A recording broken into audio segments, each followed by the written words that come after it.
In the name of the God of all creation, amen. Please be seated.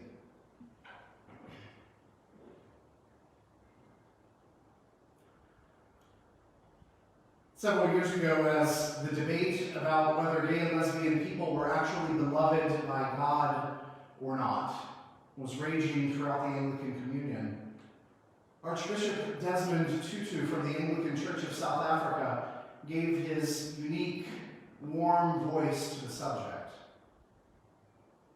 Versions of his words appeared in a number of written texts: letters, speeches, sermons, books. But one of my favorites among them came from a commencement address that he gave at Gonzaga University in Spokane, Washington in 2012.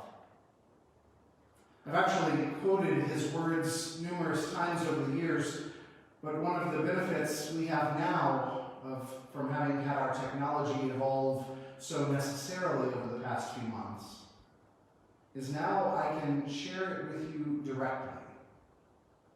So you can hear this quote from Desmond Tutu in his own words and in his own voice. So hear now the words of Archbishop Desmond Tutu.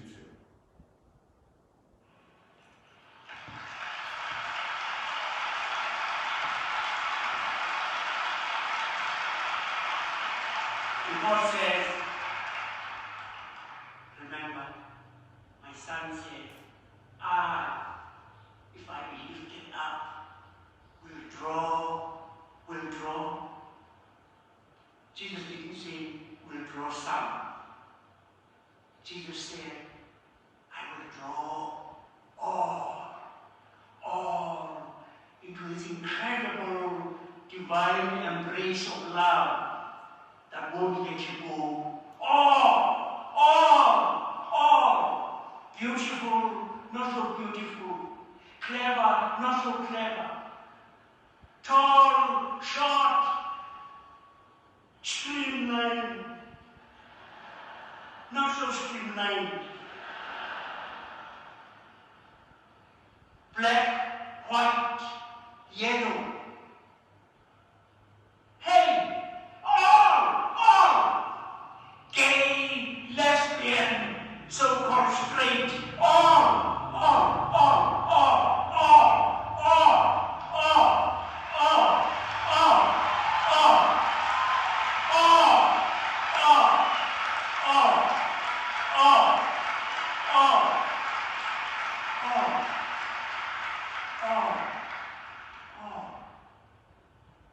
Jew, Muslim,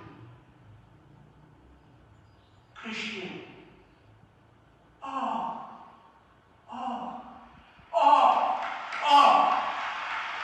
God says,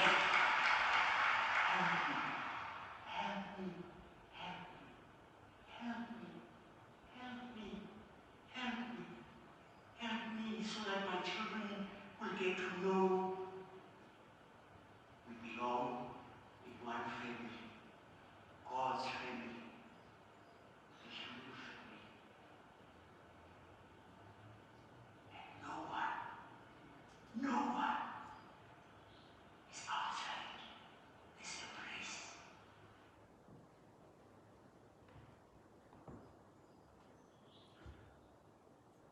No one is outside this family, God's family. The first time I heard those words, it was like a revelation for me. His pleading, repetitive, insistent leaning on the word all.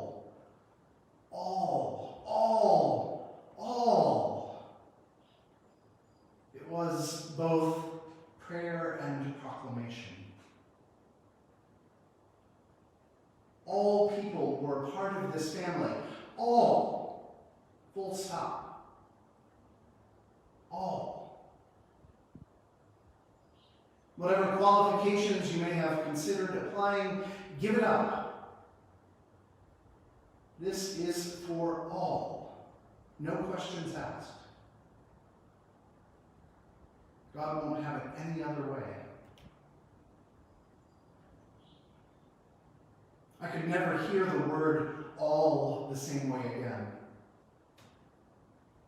Whenever anyone would try to divide us, Desmond Tutu shared the wisdom of God, which says, love beats division. And love is defined as all. It can't be contained. It can't be split. It spills out past the divisions. It overflows so much that we can only imagine it as all. That's what God's love means, all. Those words, that word all in particular, draped over me again this week as I read the words of the gospel. How Jesus then went about all the cities and villages, teaching in their synagogues and proclaiming the good news of the kingdom and curing every disease and every sickness. And when he saw the crowds, when he saw them all, he had compassion for them.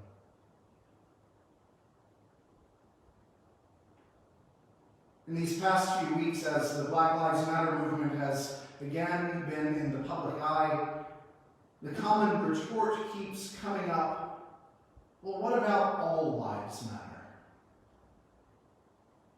Why does it have to just be Black Lives Matter? But that's a straw man.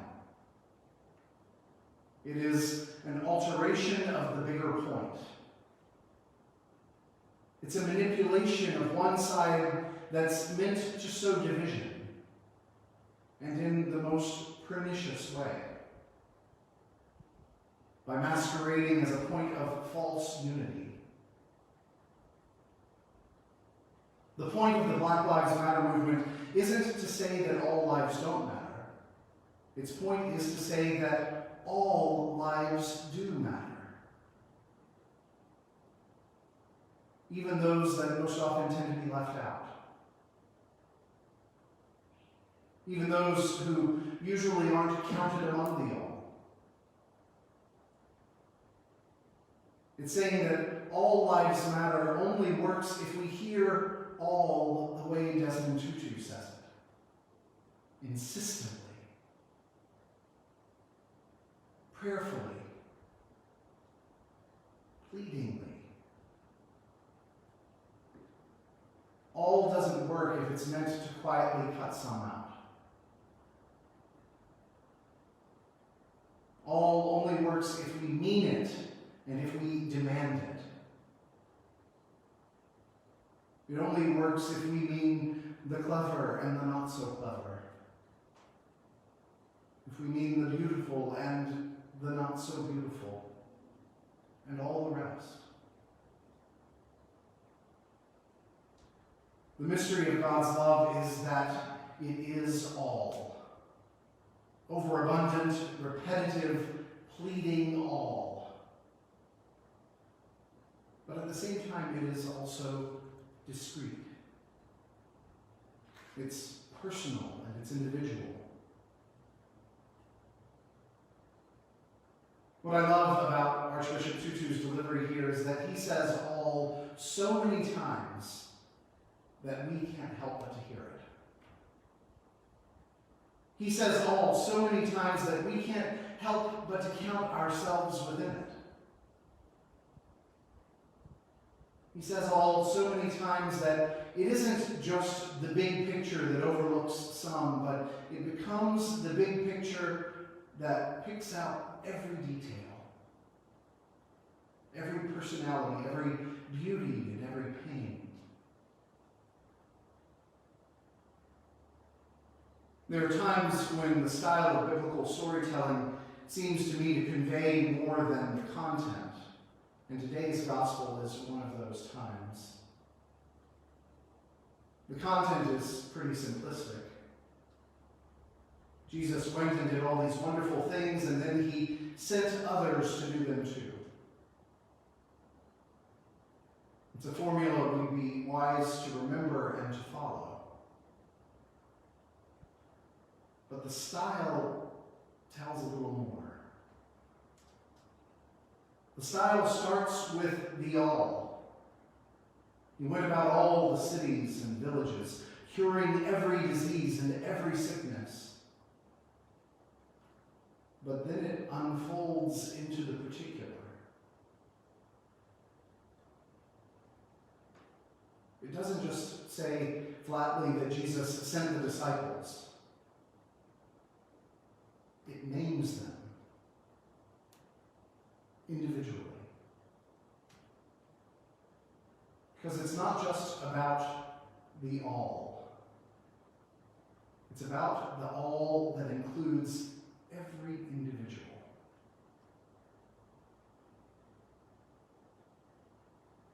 As we hear those names, I hope we'll hear our own. I hope we'll hear it the way Desmond Tutu can't stop saying all. Those names aren't mentioned to say that that's where the sending stopped. They're given to us to show us just how important individual ministries are. How individuals' callings are the stuff of all. They are the building blocks of the compassion that Jesus had for all and that he modeled for us.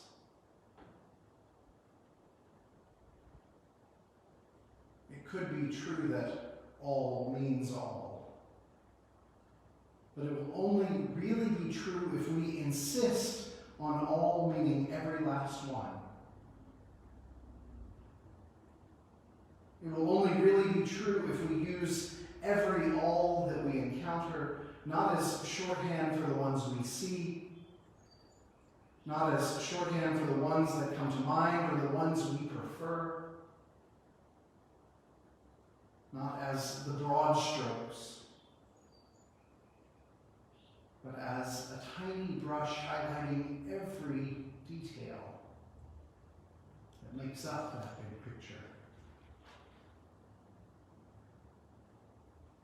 We can't say all lives matter until we really understand what all means.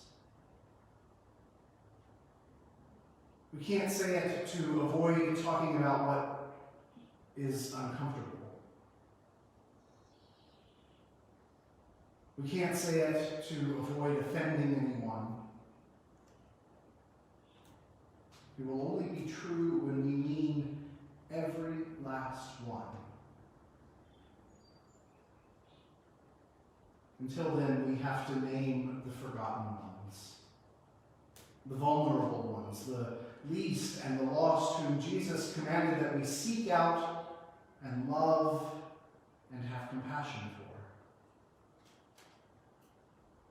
Every last one.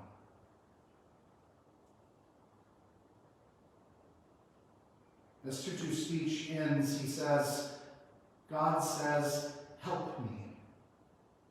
Help me. So that my children will get to know we all belong to one family. God's family. The human family.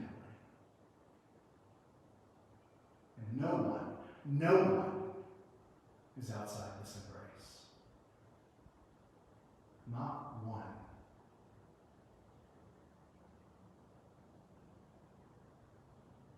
May we commit to being the help that God needs. May we be the embrace